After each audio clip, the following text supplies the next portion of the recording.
This is the Harvey Hour. My name is Nathan Harvey. It's great to have you in today on a Friday. Great start. Technical difficulties, as always. Seems something always figures itself out eventually. As always, I'm joined alongside my dad, Stephen Harvey. How you doing today on this Friday? I'm good. Week 18. It's amazing how quickly it got here. Yeah. The season's flown by. No, it's been pretty crazy to watch. Didn't go so well. I think I don't remember all your picks, but I think based on our picks, regardless of what happens in week 18, you will claim this year's crown. My 3-year streak comes to an end. You get the win-loss record. Now it's just if you could clean sweep me this year. If you get the point spread, because I do have ones that are different than yours. Off the top of my head, I know that for a fact. I believe you're 2 away from 500, and my... Three. Oh, you're 3 now?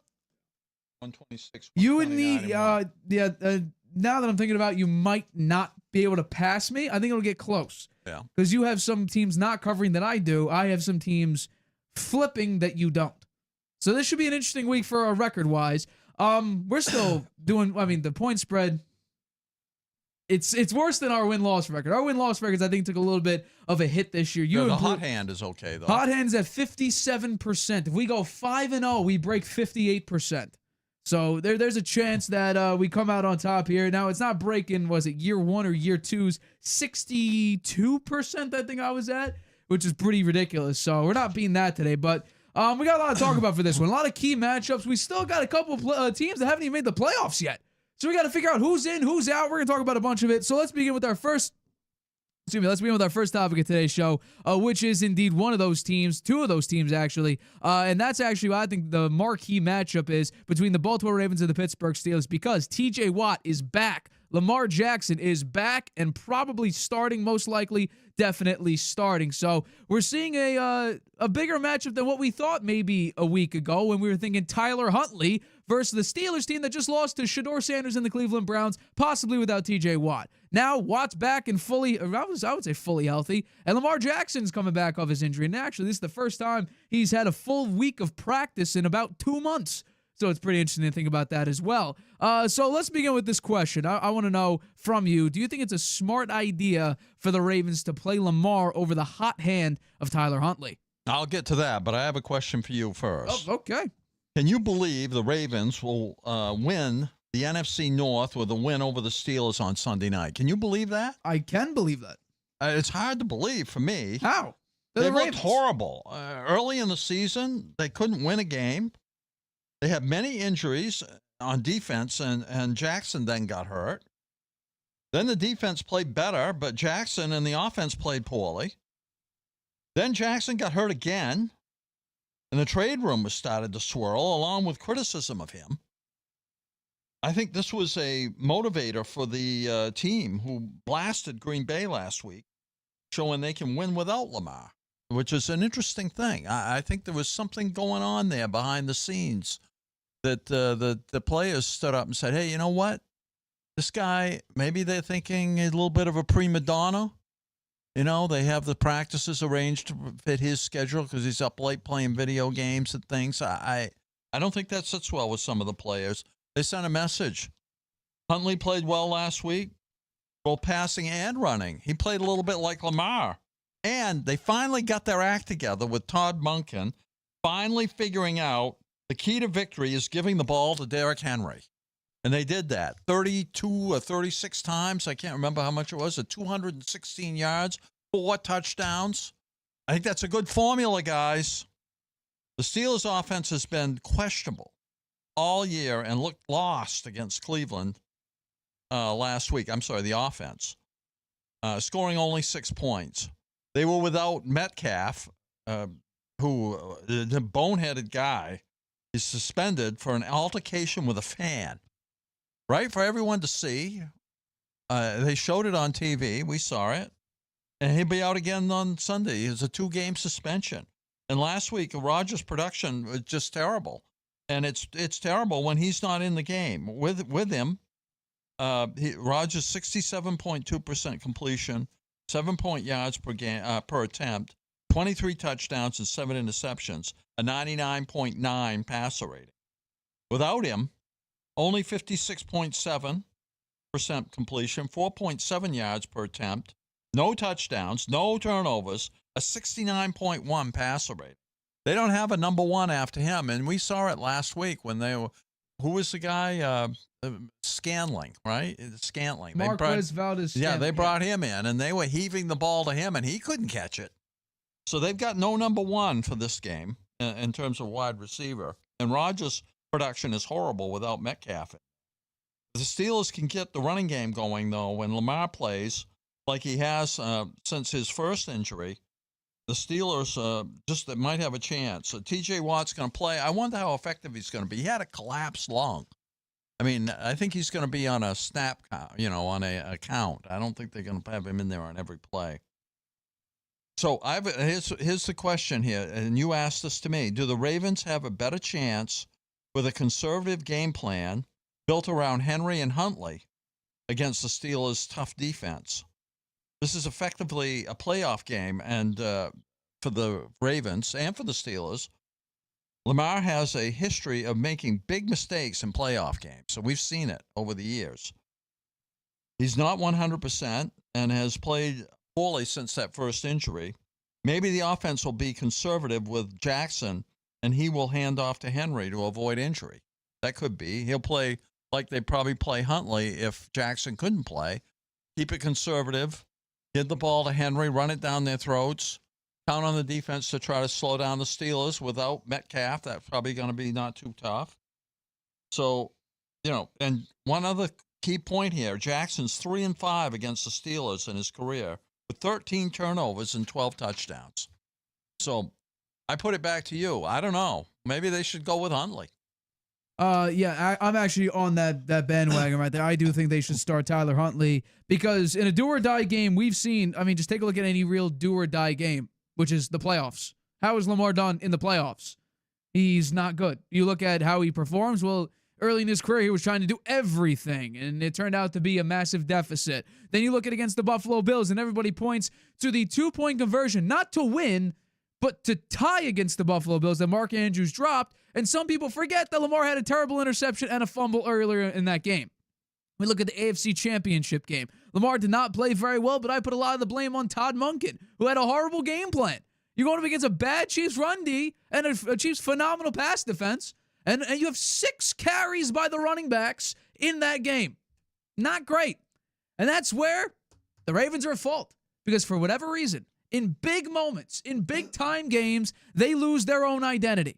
But not only that, for some reason, you're putting out a quarterback who, in his career against this team, at least in the regular season, has been, we're talking about a 2-time MVP, 1-time unanimous, 1 time he got, I think, all but one of the votes for first place. So it could be potentially 2-time unanimous MVP, Lamar Jackson, and these are his numbers against his division rival.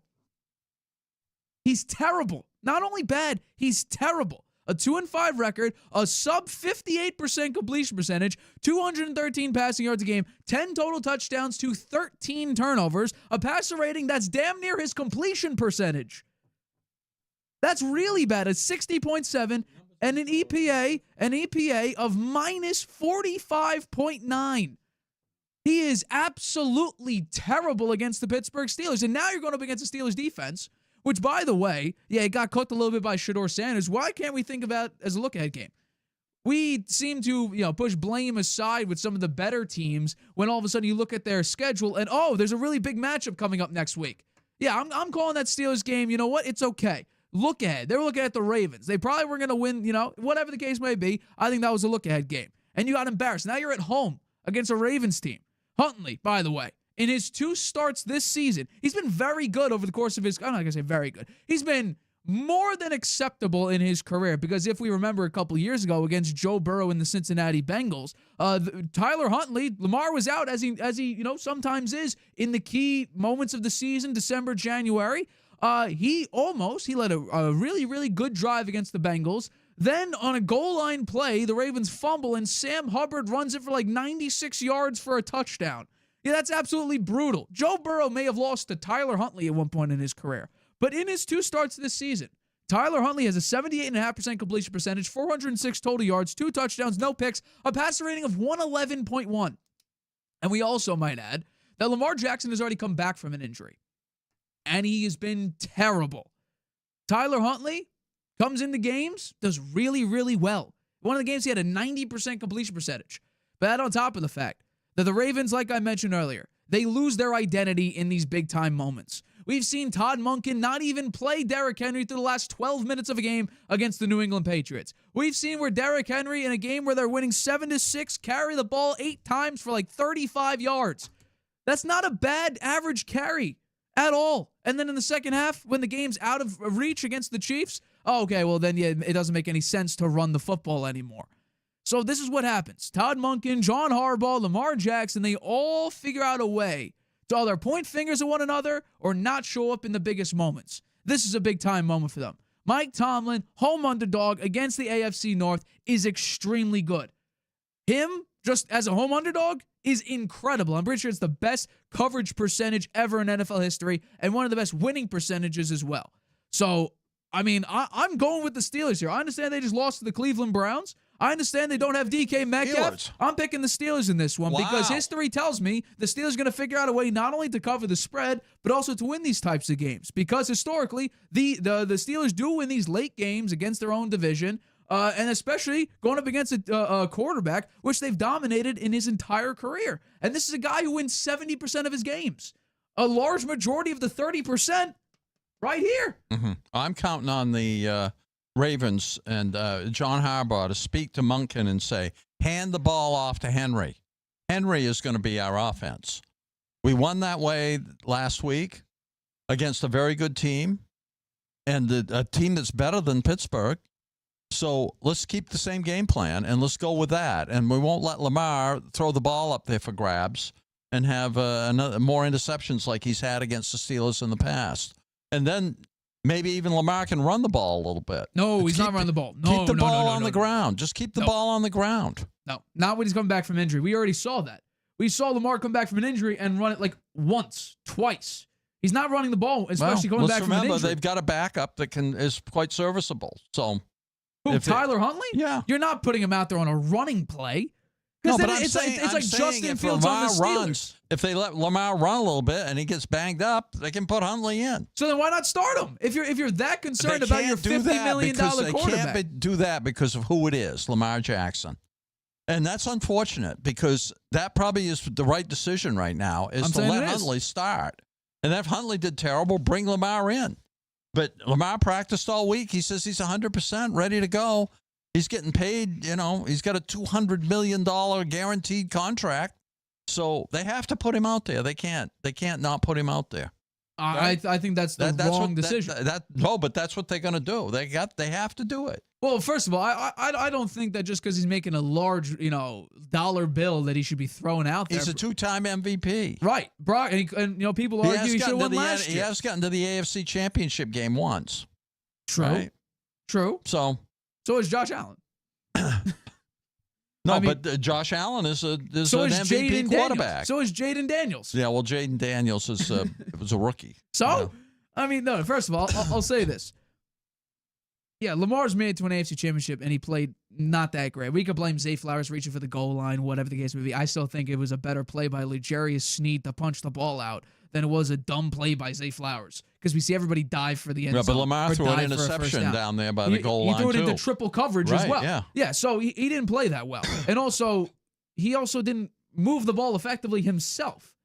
Like, he looked slow out there. But he doesn't play well in playoff games. He doesn't. When the lights are brightest, he doesn't play that well. And that's why there is regular season Lamar, which is very hard to criticize. That's why they should turn it into a conservative game plan with him handing off to Henry. And what happens when the Steelers guess dink and dunk. Don't try the long pass. Dink and dunk. I think that would be a horrible idea. But no, but that's what they're going to do. I think that's what they're going to do. They probably should do that. And they'll count on the Steelers. The Steelers offense is playing without Metcalf. And look at Warren, I gave you Kenneth the stats. Gainwell. I gave you the stats on Rodgers when Metcalf isn't with him. He's terrible. Right. So this could be a very interesting game. I do think it's going to be an incredible game. It's a Sunday night game. It's a national game. It's the last game of Week 18. Yeah. It's the very last game before the playoffs. I think that this is just a spot where it screams that the Ravens is going to do something so stupid, whether it be not running Derrick Henry 25 times, or Lamar's not going to play very well, or all of a sudden the Baltimore defense is going to get cooked.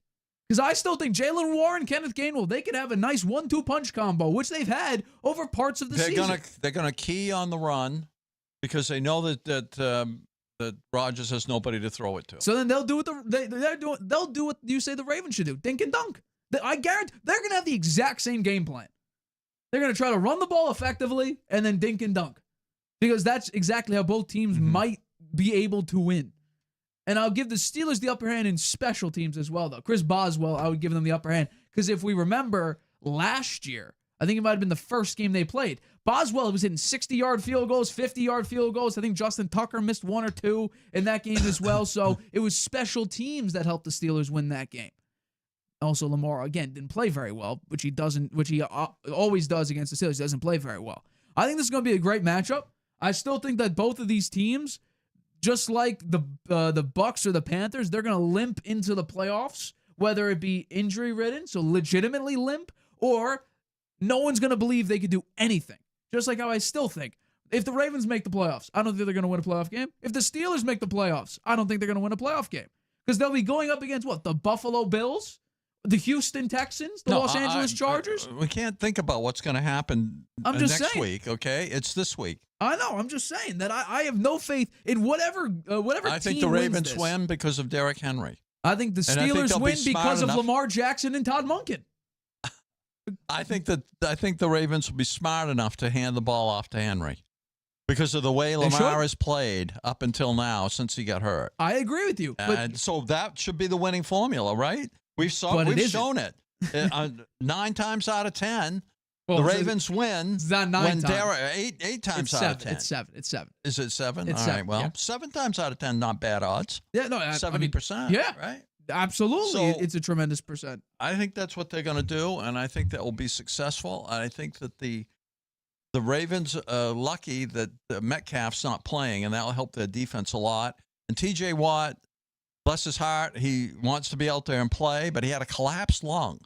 So I'll be surprised after 2 or 3 series if he isn't feeling it and maybe not be able to play every down. I got faith in T.J. Watt.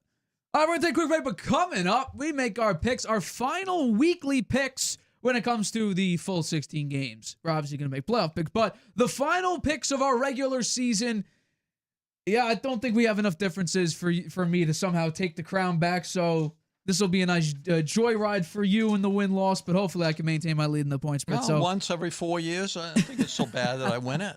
Huh? Once every 4 years. Give me a break. You should congratulate me. Hey, I gave you your flowers last week. I gave you your flowers on Tuesday. All right, we're going to take a quick break, obviously, but coming up, Week 18 picks. Using Wi-Fi without NordVPN could mean sharing your private stuff with more people than you think. Stay safe on public Wi-Fi. Get NordVPN's special offer and encrypt your internet connection. NordVPN. Online security starts with a click. Welcome back to the Harvey Hour. My name's Nathan Harvey. It's great to have you in today on a Friday. As always, I'm joined alongside my dad, Stephen Harvey. Let's get into our next topic of today's show, which is obviously our weekly picks. Every single week throughout the NFL season, we make our picks and predictions for who's going to win and who is going to cover the spread. I'll say it again. Joyride, why don't you? Congratulations on beating me in the win-loss. That's, I lose the crown after 3 straight years of dominance. We actually had a very good year. It might have been not last year, but the year before. I had 70%. I think you had high 60s. So we did really well. This season, we took a little bit of a nosedive. Well, this week, them 66%. Okay. Well, define very well. Winning record? Yeah, I got to have 9-7, 10-6? No, more better than that. Probably 11 and 5? 11 and 5, something like that would get me to 66%. That's this week. I'm 65.5 right now, but a lot of games. Can't move the needle very much on no, I this can't. late in the season. The point spread, the needle will move either in my direction more or your direction more because we do have some pretty deep. I think we have 4 or 5 differences. So, unfortunately, though, I can't all of a sudden just blow up my own record in order to try to beat you and get a bunch of upsets. So, without further ado, let's begin with my picks for Week 18, the final picks of the regular season. So, let's begin. Saturday football, ABC, ESPN, because there is no more Monday Night Football. So let's begin with the Panthers at the Buccaneers. I'm taking the upset here because the Bucs, they have fallen apart. 2-8 in the last 10 games. Baker Mayfield's not playing very well. The defense is getting cooked. Todd Bowles is calling out his own players. I mean, it is really, really bad. Meanwhile, the Panthers, they're up and down. That's at least a little bit more consistent in a positive sense than it is in the Buccaneers, who are consistently poor, consistently terrible. Baker Mayfield the last 10 weeks is statistically the worst quarterback in the NFL after him signing an extension and to start the year 5-1 in the MVP race with Sam Darnold. So it's been a crazy roller coaster year for the Buccaneers, but right now they're on a downward turn, and I say that it doesn't stop. They will fall to 2-9 to wrap up the year. Meanwhile, the Panthers will limp into the playoffs again. They're just like the Steelers, the Ravens. I don't think the Panthers could win a playoff game, but they will get their chance. And Bryce Young, your bounce quarterback, bounces himself from off the roster to back on the roster to the bench to now all of a sudden in the playoffs. That's what I think will happen. So give me Bryce Young and the Panthers to make the playoffs. All right, the next one, Seahawks at the Niners. Give me the Seahawks. Now, this point spread moved to 2.5, but I will still take the Seahawks here. Sam Darnold has proved that, at least the past 2 years, sometimes the spotlight is not too bright for Sammy D. Also, the defense has been very good for the Seahawks this year. The running game with Kenneth Walker and Zach Charbonnet. Meanwhile, the red zone, Charbonnet gets a majority of the reps as well as majority of the touchdowns. That sucks for my fantasy team, but at this point, it doesn't matter. So, K9 and Zach Charbonnet, they should have a nice 1-2 punch combo. The 49ers have been very, very good as of late. Really, really good. But look a little bit deeper. Last week was probably their best win throughout their winning stretch since Brock Purdy came back. But they've beaten up on some bad teams like the Panthers, who like I just said, I don't think they're that great of a team. And also against the Tennessee Titans. So I don't think that the 49ers are all that. I think they're a really good team. I don't think they're all that whatsoever. I do think, though, the Seahawks, they beat up against the Los Angeles Rams. They only have a couple losses this year. And Mike McDonald, throughout his career, has been very, very, very good with the Seahawks. So give me the Seahawks in a big-time game against the San Francisco 49ers. All right, the next one. Now, unfortunately, this game would be meaningless unless the Buccaneers win. I still think, though, the Saints, the Falcons, their Super Bowl was last week against the Los Angeles Rams. They haven't been to a Super Bowl since Matt Ryan against the Patriots, but I still think last week was their Super Bowl. Blowing out the Los Angeles Rams, I know it was close, but to start off the game the way they did in a very, very dominant sense, I think, though, the Saints here, Tyler Shuck has been on a great, great run. I think he will win Offensive Rookie of the Year after a really good performance against the Falcons. So give me the Saints, give me Tyler Shuck in a big-time upset win in Atlanta. Next one, Browns at Bengals. Give me Joe Burrow and the Bengals to continue their dominance. Shador, again, he played all right. He's played decently well this season, so much so that there's a legitimate argument now, should the Browns be looking for a quarterback? Before it was, no, the Browns are going to get a quarterback, and now it's, well, Shador's all right. He could be a bridge quarterback for maybe another one down the road. But I still think, no, in this game, the Bengals have been playing fine. Their offense has been really good. Where was this offense, against the Baltimore Ravens when he got shut out? That would have been great because technically you'd still be in the playoff hunt right now. You would be in a situation just like the Pittsburgh Steelers and the Ravens are, where you, actually, I think it would just be the Steelers, where you could potentially get a playoff spot. But unfortunately, your defense is terrible. You got shut out by the Ravens, and now you're out of it. Joe Burrow and the Bengals, their offense continues to be dominant in their season finale against the Cleveland Browns. Give me the Bengals to win and cover the -7.5. Next one, Cowboys at the Giants.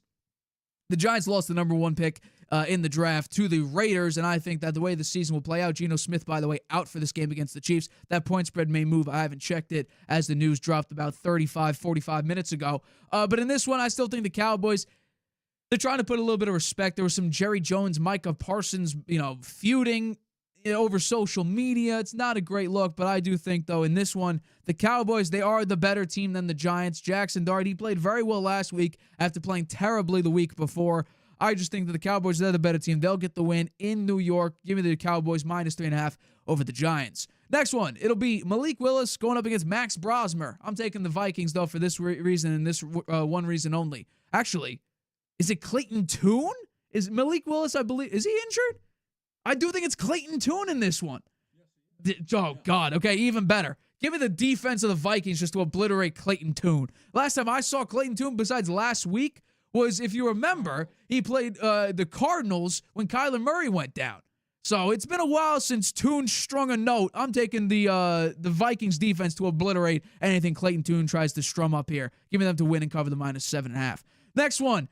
Riley Leonard is making his first start up against the Houston Texans defense. Play funeral music. It's going to be a bloodbath out there. Give me the Texans, who have the best defense in the NFL, to absolutely destroy Riley Leonard in his first career start. I'll take the Texans to win and cover the -10.5. Let's go. Jaguars at the Titans. There is an opportunity for the Jaguars to pass the Patriots and the Broncos for the number 1 seed. Now, they would need both teams to lose, which Justin Herbert is not playing for the Los Angeles Chargers. And the Patriots, well, they're the Patriots going up against Quinn Ewers, with Milton Williams, I believe, coming back, and Will Campbell potentially coming back. So I'm going to take the Jaguars. This is a big-time game for them. Give me them to beat the Tennessee Titans and cover the -12.5. They're just on a really, really big hot streak right now. We talked about it on Tuesday. Trevor Lawrence and Liam Cohen seem to have clicked officially over the past, month and a half, 2 months here. So give me them to continue their hot streak. Give me the Jaguars over the Titans and to cover the -12.5. Let's go. It'll be the Chiefs at the Raiders here. Again, I haven't checked this point spread. Geno Smith is out for this game. Again, is it because he's hurt, or is it because Kenny Pickett gives them the best chance to lose?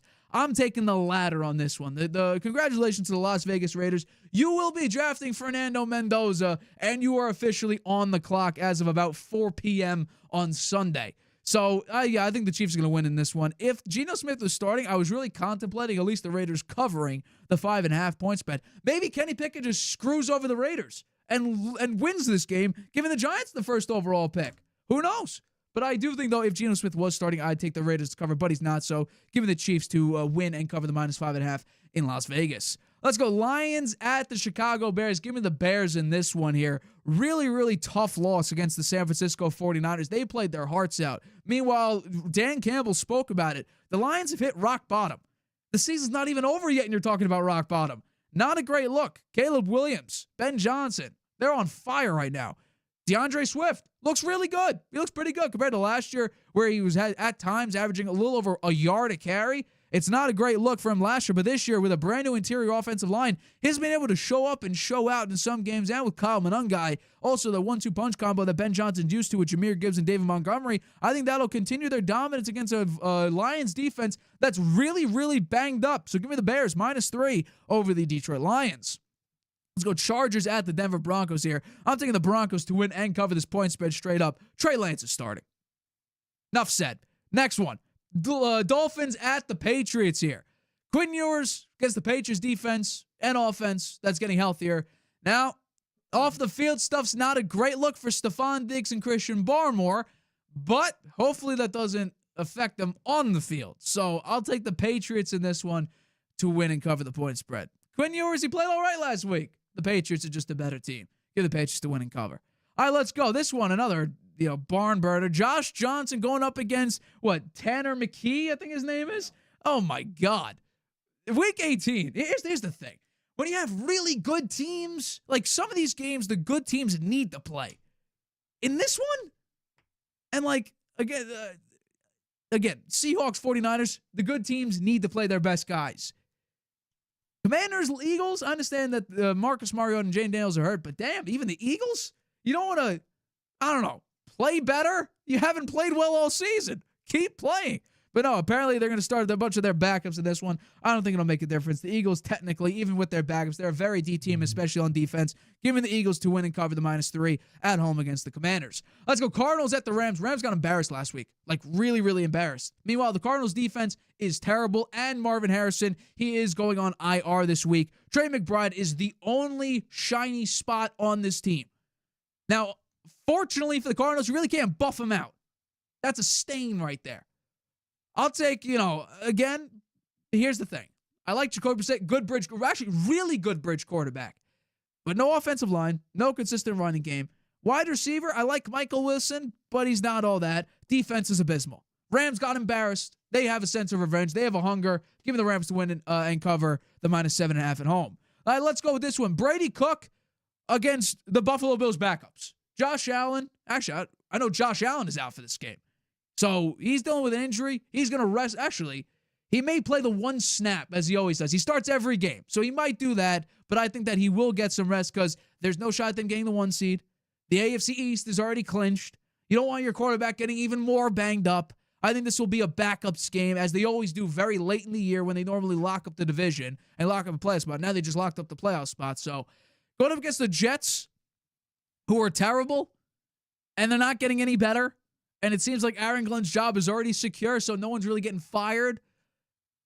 This is a can't lose, can't win situation for the Jets. Give me the Bills, though. Bills and the backups to beat up on the Jets starters, which is sad. All right, let's go. Sunday Night Football. We talked about this one. Ravens at the Pittsburgh Steelers. Everybody knows. Mike Tomlin, coaching record as a home underdog is really, really good, and especially against the spread, it's even better. I'm taking the Steelers. Lamar, I talked about this before, right before we ended the topic. You were talking about, okay, here's what the Ravens got to do to win. This is what the Steelers got to do to win. Let Todd Monken and Lamar Jackson do their normal and big-time games. Let Lamar do what he always does against the Steelers. 10 touchdowns, 13 turnovers. Really bad. His passer rating is almost the same as his completion percentage. 60.7. That's god-awful. That ain't even backup quality. That's really, really bad. Give me the Steelers with a healthy TJ Watt. Healthy, I know, collapsed lung. Healthy TJ Watt. And especially after getting embarrassed by Shedeur Sanders and the Browns, they're at home. We have to remember Aaron Rodgers, 2022 against the Lions, had an opportunity to make the playoffs if they beat the Lions at home. They fell to a really bad Lions team at the time. Maybe this has a little bit of weight to Aaron Rodgers. Get revenge on that 2022 outcome. Give me the Steelers. Give me Aaron Rodgers. I don't feel great about it, but history tells me to pick the Steelers, which it already happened earlier this year. History said pick the Steelers. They'll win and cover. So I'm saying history repeats itself as it always seems to do. Give me the Steelers at home to win and upset the Ravens and obviously cover the plus 3.5. And those are my final regular season picks of the 2025-2026 NFL season. Very interesting. I will say, been a great season. I've enjoyed doing this, picking these games. It's fun to watch on Sunday with my sheet in front of me to see how I'm doing. And I'm relishing the victory of being able to beat you this year, first time. So, I'm getting older, but I'm getting better. I'll come back next year. I'm getting older, but I'm getting better. So I've enjoyed it, Nate, and we'll see what happens this week. And the playoffs coming up, that's going to be fun too. But Week 18's tough because people out there playing quarterback we never heard of before. Tyler McKee. Or haven't heard him in a long time. McKee. Josh Johnson, 39 years old. He's been around the league a lot. Yeah, several teams. Yeah, so that throws a monkey wrench into picking these games. Some teams that you would normally say, hey, they haven't got a chance. Maybe the Jets have a chance with Josh Allen not being in there, but I'm not so sure that the Bills won't try to play hard because they could move up in the playoff standings. They might wind up 7, if they lose. If they win, they could get as high as 5. So it's worth trying to play. It's worth trying to play, I think, for them. So you need the Texans to lose. Yeah, the Texans would have to going lose up against to get the 5, but to stay at 6. Leonard. To stay at 6, they win, and I think Chargers would lose. Yeah, Chargers are going to lose, right? I think the Chargers have mailed They're it in staying already. at 6. Yeah, They're staying at 6. They're going to stay at 6. Okay, let's get into these games. The Panthers at the Bucs, and I agree with you. The Bucs have been bloated. They've lost 7 of 8 after starting 6-2. During this stretch, the defense has been horrible, and so has been Baker Mayfield, throwing interceptions in 3 straight games, the last 3 games, in the fourth quarter. That you could argue cost them those 3 wins. They could have won those 3 games if he hadn't thrown those interceptions in the fourth quarter. So, and the last one, this last game, he threw it right into double coverage. I couldn't believe it. I don't know what he was thinking about there. He's fallen a long way. I don't know about him. So the Panthers aren't any better though, really, because they're alternating between wins and losses since mid-October. The previously potent run game has stalled, right? They were running the game. Rico Dowdle, over 200 yards a game 2 weeks in a row. But that running game has fallen apart, and their one stout defense is now a sieve. I mean, you can run through them like water through a sieve. So I think they've got their problems. Bryce Young, you can't trust him. He threw for 54 yards last week. A loss, huh? 54 yards. I couldn't believe that. I'm picking the Bucs, and I'm holding my nose doing it, only because they're the home team. And Todd Bowles, I think, is a better coach. And they've got some veterans that have played in big games and done well. Godwin, Evans, Vita Vea. They played in big games, and maybe they can play well. But I'm afraid Baker Mayfield is going to throw more interceptions in this game. So but I don't, you know what? Even though I'm picking the Bucs, I don't think they make the playoffs because I think the Falcons are going to beat the Saints, and I'll get into that in a minute here. Moving on to the Seahawks and the 49ers, I got the 49ers. I'm picking the 49ers to upset the Seahawks, despite the Seahawks having the much better defense. Generally, when a great offense, 49ers are ranked 5th, faces a great defense, the Seahawks are 2nd. The offense usually prevails. And I think that will happen here because the 49ers have, they've got Shanahan as their head coach. They got Brock Purdy and McCaffrey, who have both been playing very well lately. They're getting healthy on offense now, and they're playing at home. And despite Darnold's big win over the Rams, his play was spotty with 2 interceptions. I like Darnold, and I was happy for him to beat the Rams, but I still don't trust him totally. And this is a very big game. This is for the number 1 seed. And so I'm thinking the 49ers. Salah's got a defensive playing over their heads, and I think he'll have a scheme that will, even though their defense is ranked pretty low overall for this year, it's been better lately, and I think it'll be good enough against the Seahawks, and I think the 49ers will upset them. Moving on to the Saints at the Falcons, I tipped my hand on this pick. I'm picking the Falcons. I love this. I'd love to pick the Saints. I love what Tyler Shugg has done the last 4 weeks, all wins. I think he'll be I agree with you. I think he'll be the rookie of the year. The defense has improved as well. However, they're on the road against the Falcons that have won their last 2 games. They beat the Rams for one of those wins. They picked off Stafford 3 times in that game. Bijan Robinson's been going wild lately, performing at his best.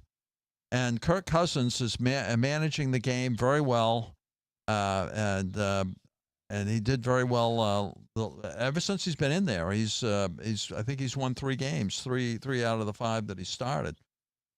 I'm sure he'd like to be the starter next year, and with a good performance here on Sunday, he'll leave the team leadership with a good impression, and I think he'll have a shot at competing for the starting job next year. So those are the reasons I'm taking the Falcons, but we'll see what happens. The Browns at the Bengals. I like the Bengals in this one. The Bengals offense is healthy, and they score a lot of points when that's the case. When they've got all their players out there, they're lethal at their offense, particularly Joe Burrow. Burrow to Chase and Higgins is their recipe, which they spent a fortune on to put together this year, and it will work well, I think, this week, and it's worked well 2 of the past 3 weeks. They get a bonus from their running back Brown, who's close to 1,000 yards. He'll want to get that, so they'll be handing the ball off to him some, and he's had a good season. The defense continues to be a disaster, however, but with the offense cooking, the Browns, I don't think will get many opportunities. The Browns give up 10 more points on the road, averaging 28.3 than they do when they play at home. I think Garrett will get his 1 sack to break the record because the Bengals, they're going to throw the ball probably 40, 50 times in this game. They've been throwing it over 40 times a game since Burrow came back. The Browns' offense is poor at wide receiver and running back. They don't really have anybody. They're all hurt. And they've got the rookie Sanders playing quarterback. So I think that's prohibitive for them to win, and I think the Bengals will win and cover. Moving on to the Cowboys at the Giants. The Giants still have an outside chance for the first pick in the draft, and they should lose. I think they should do their best to lose the game. Just when it benefits them to lose, they start winning. I don't figure that out, but we know what Dart is capable of, so there's no really need to showcase him in this game and risk injury. So set him on the sidelines. Let somebody we never heard of play.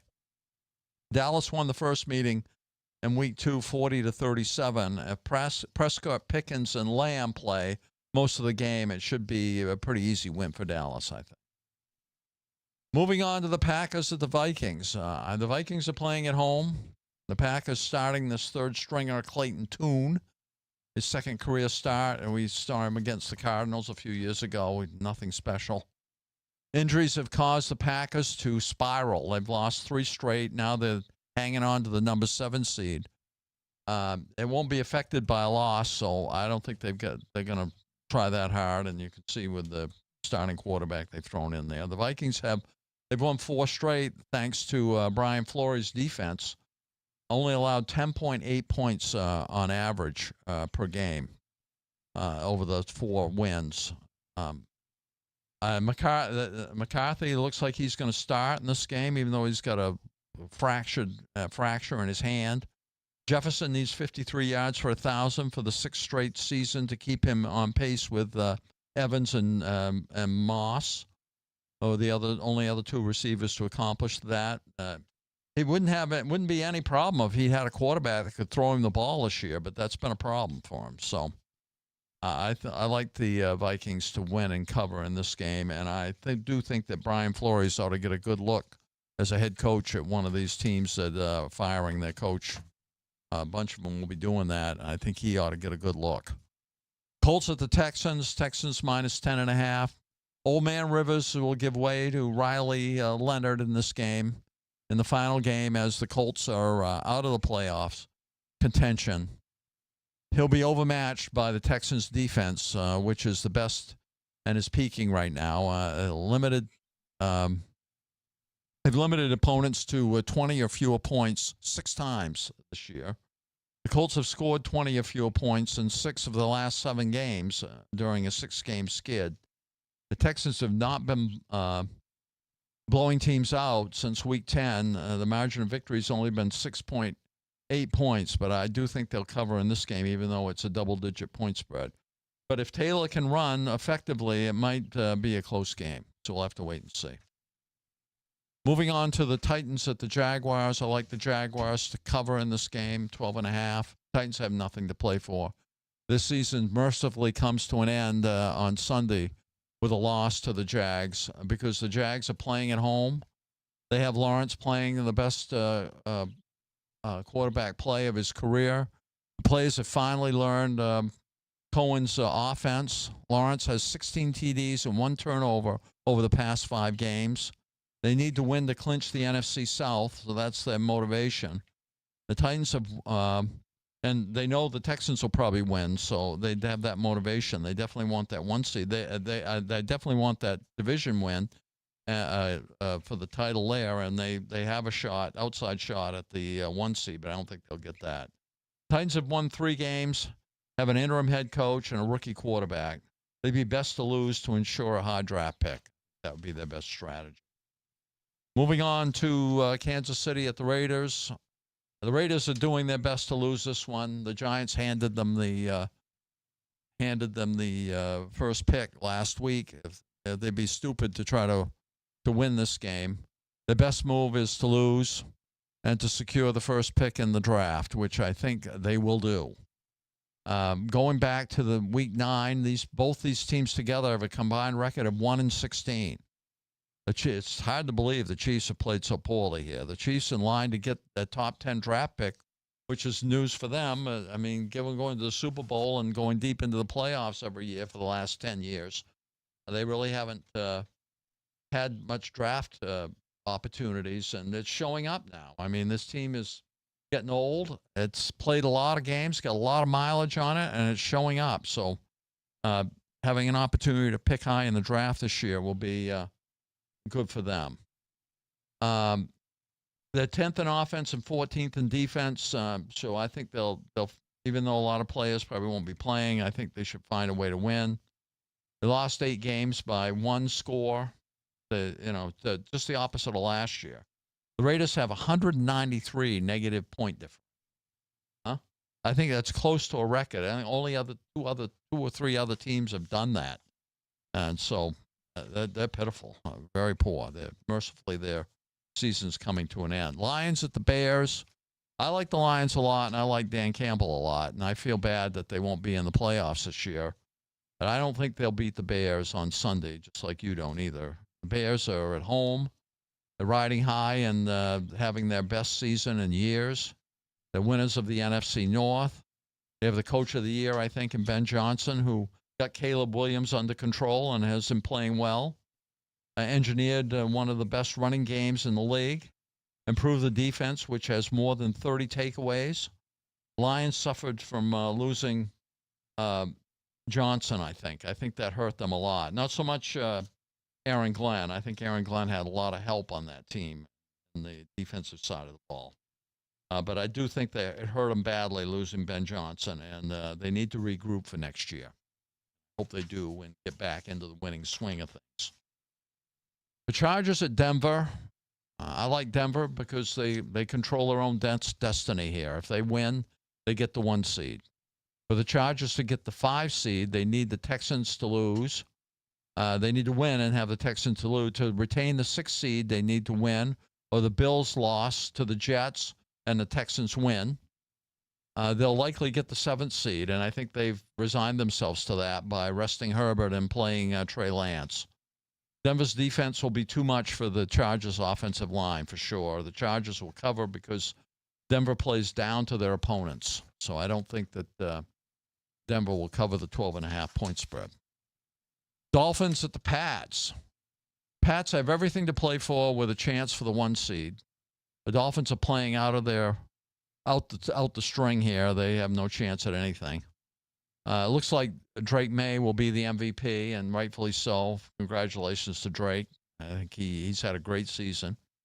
However, this Diggs-Barmore thing, I hope this is not a distraction for the team. They're facing allegations of assault and domestic violence, which they deny through their attorneys. Diggs,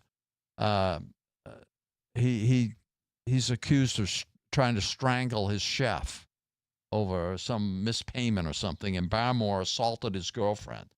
Their arraignments aren't until late January and early February, so I guess nobody's going to be paying too much attention to that, and they can play in the games and in the playoffs. So I don't know. I guess it's a off-the-field thing and away from the team.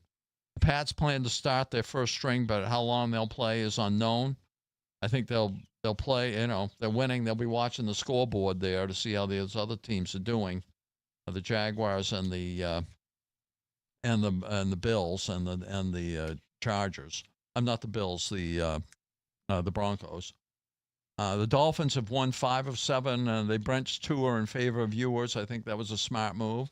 Who's been effective. He looked good out there. I was watching him play. He seems to know what he's doing. He looks like the real deal. He'd like to leave a good impression with a good performance on Sunday. If he plays well and the ground game is effective, it could be close, and I don't think the Pats will cover the point spread. Commanders at the Eagles. Eagles minus 3.5. The Commanders can't wait for this lost season to end. I don't blame them. The Eagles have played well recently, and this will be a fine-tuning for another Super Bowl run here. I think they're going to rest most of their starters. Hurts isn't going to play. It'll be Tanner McKee, as we said, versus Josh Johnson. The Eagles' defense ranks first since Week 10 with 14.5 points allowed per game. They have an excellent defense. They've had at least one takeaway in 8 straight games, which is great, too. I expect the Eagles' defense, even with second stringers, to be too much for the 39-year-old Josh Johnson. Cardinals at the Rams. Rams need to win this game. The Rams looked like the best team in the league 3 weeks ago and have dropped 3 of their last 5 games. Losing to the Falcons last week with Stafford throwing 3 interceptions. They've allowed the 5th most points, 143, with 7 turnovers since Week 13. What happened to their defense? It was so good. Through Week 12, they've given up the fewest points, 179, and only had 8 turnovers through Week 12. Then it fell off a cliff. The Cardinals have lost 8 in a row and have 5 losses by more than 19 points. They're a mess. McVay says the starters will play to get back on track before the playoffs. I think that's a smart move. The Cardinals will likely blow it up and start over after the season mercifully ends for them. I think they'll just start over again. I think with a new coach, new quarterback. I don't know. I just think they got a lot. That team hasn't been good for so long. The Jets at the Bills. The Bills minus 7, playing at home. I think they will win and cover. Jets have only won 3 games. They've lost 8 by more than 13 points each. The Bills beat them 30-10 in the first time around. The Jets are starting Brady Cook again, who hasn't been very good. Bills can potentially improve to the 5th seed or the 6th seed with a win if the Chargers and Texans lose. I expect they'll try hard to win this game. So I do think, that maybe Allen won't play, but most of the rest of the starters will play. And Mitchell Trubisky will be, I think he'll be okay going up against the Jets. And those are my picks.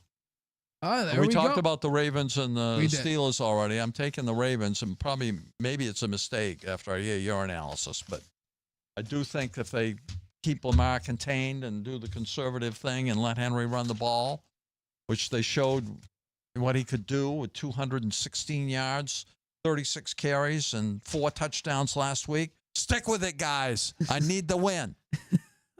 Okay? Stick with that. Again. Derrick Henry. Yeah, no. And we've been on this. People have been. Here's the thing. We've been talking about this for years. Literally years. 2 years we've been talking about this. Literally years. They don't listen to us.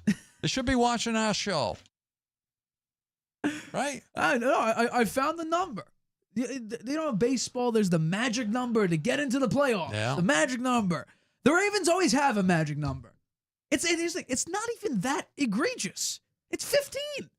It's 15 carries. Yeah. That's 8 in each half, and then you break it. 8 in each half.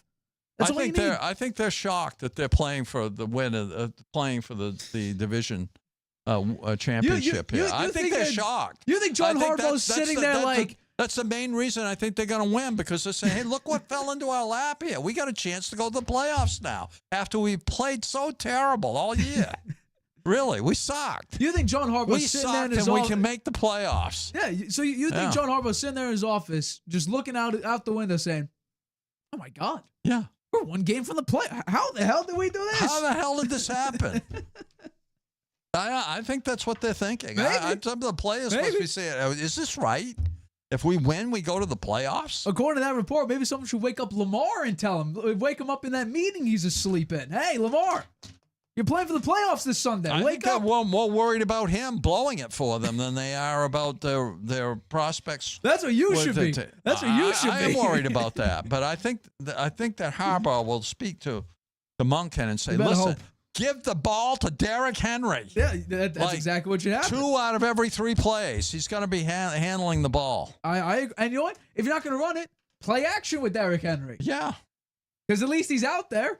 Keep him on the field. Yeah, keep him on the field, too. They take him off the field. Yeah. Right? He's not even in the game sometimes. Keaton Mitchell. It's ridiculous. No, I don't get that. We've been on this for years. Been on this for years. Yeah. So there 2 it is. years. He's been with them for 2 years. Yeah, exactly.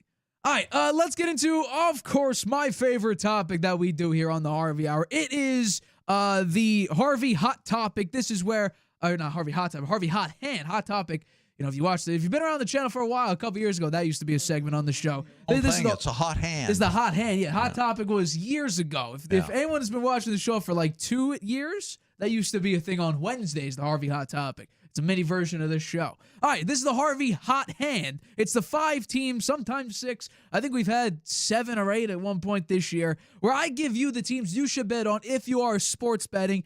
We have had a winning week for like 7 out of the last 8 weeks, I think. So we're on a pretty good streak. We started off a bit rough. We might have had a 1-4 week very early on in the year. We always start off slow because teams, they're trying to figure out what the hell is wrong with them. You know, the point spreads are all over the place because you can't gauge who's good, who's bad, who's shocking.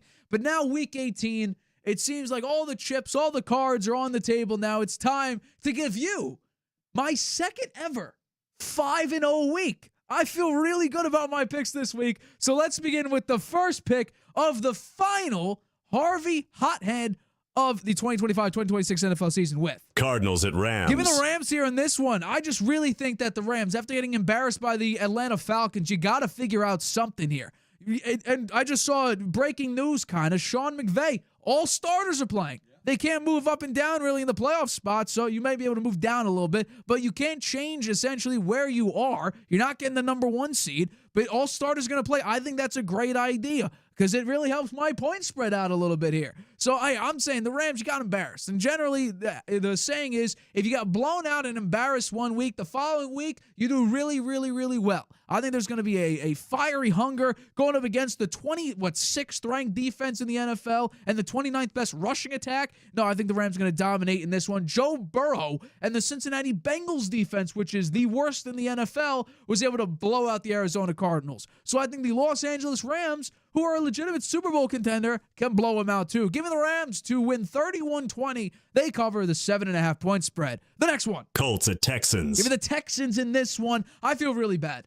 Riley Leonard making his first start against the number 1 defense in the NFL with Danielle Hunter and Will Anderson Jr., who have been pressure machines this year. Will Anderson, I think, has over 60 pressures. Daniil Hunter's like right behind him. It's utterly ridiculous. I think, instead of music, rap music, hip-hop music playing in the stadium, it should just be funeral music. That's all it should be, because it's going to be an absolute bloodbath. The Texans are going to absolutely destroy the Colts here. Phillip Rivers, it was a great 5-game run for him. He's retiring, shocking, 44-year-old Phillip Rivers. He's done. He's going back to coaching in this one. Riley Leonard will get the start here. I don't think it'll matter. Give me the Texans, minus 10.5. They obliterate the Indianapolis Colts, 27-10. All right, next one. Browns at Bengals. Give me the Bengals here. Joe Burrow keeps up his incredibly hot, fiery streak of December and January. When it gets cold, he absolutely lights it up here, because in his career, he's 15-5. He averages 305.2 passing yards a game, 50 touchdowns to 15 picks,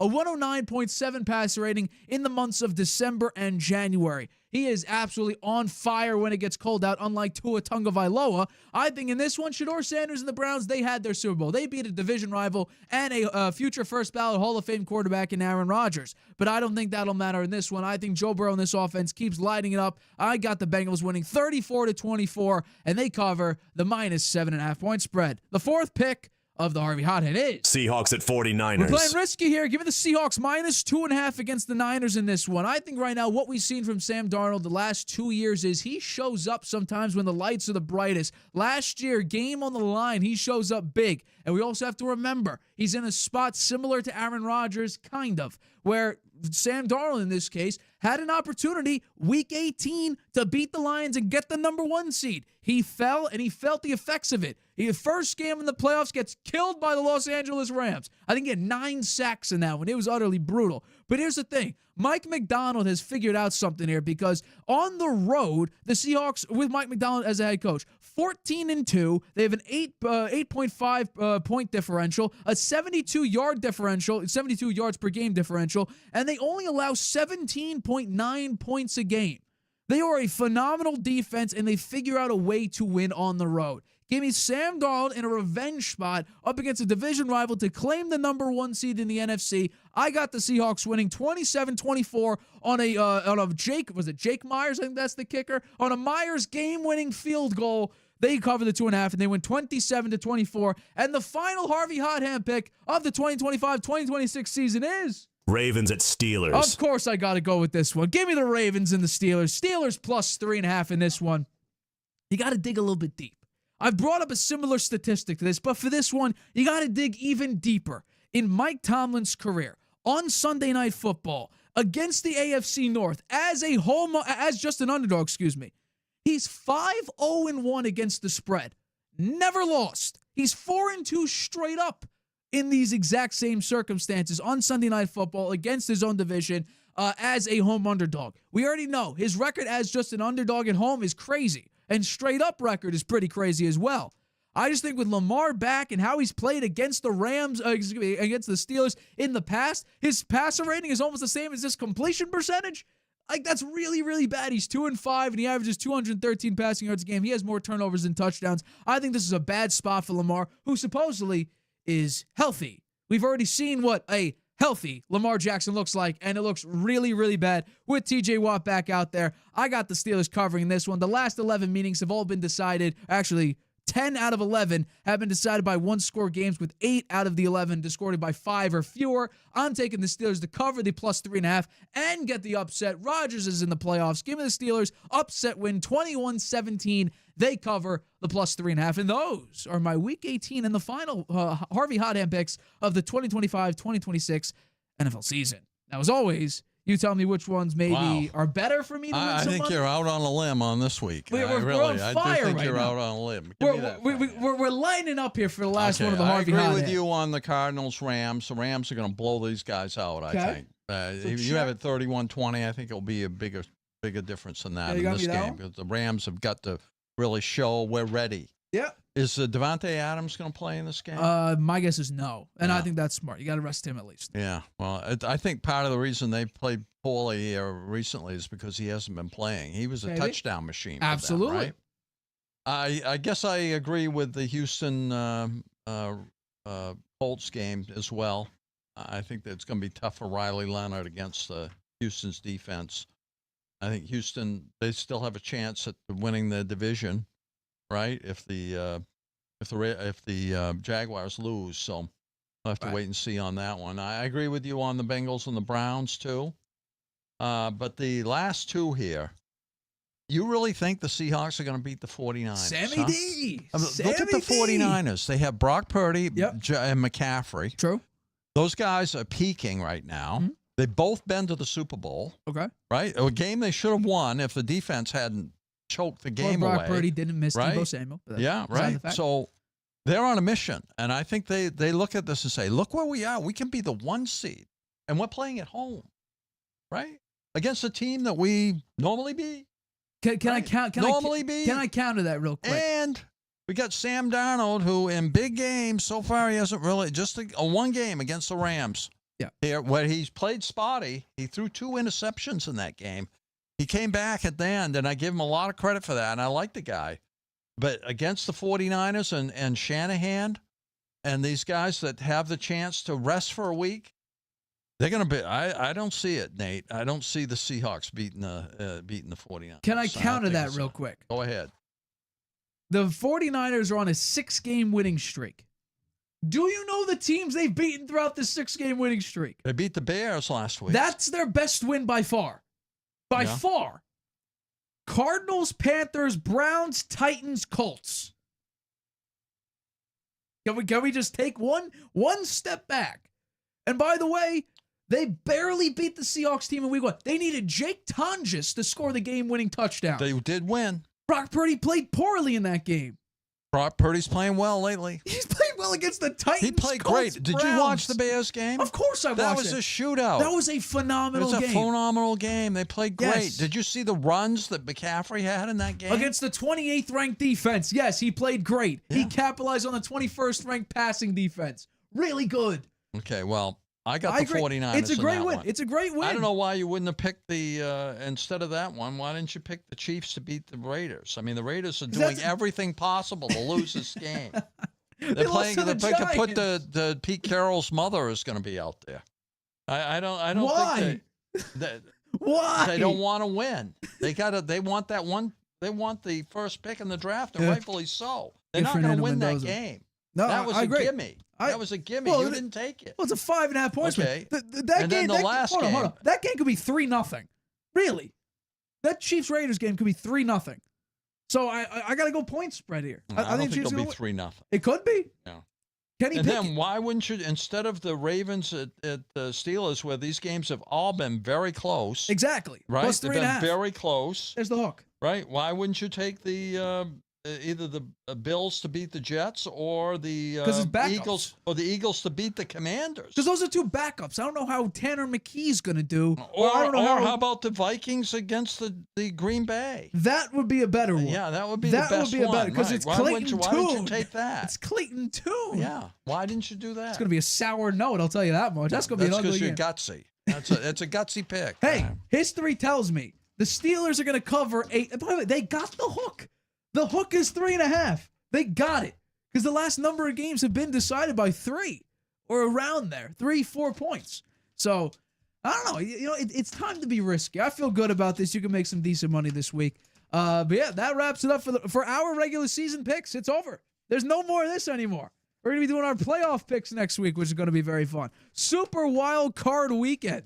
That's what we're going to be covering. Pro Bowl is still going to be abysmal. We're going to enjoy that, I'm sure. It's not even the Pro, it's the Skills Challenge. Didn't even do it. I agree. They don't even play football. They play flag football and the Skills Challenge. Yeah. I know, it's bad. Give me a break. And then they have a bunch of these weird competitions. It's boring. I don't watch it. Real quick, screw the records. Who would you rather see in the playoffs? Aaron Rodgers or Lamar Jackson? That's a hard one.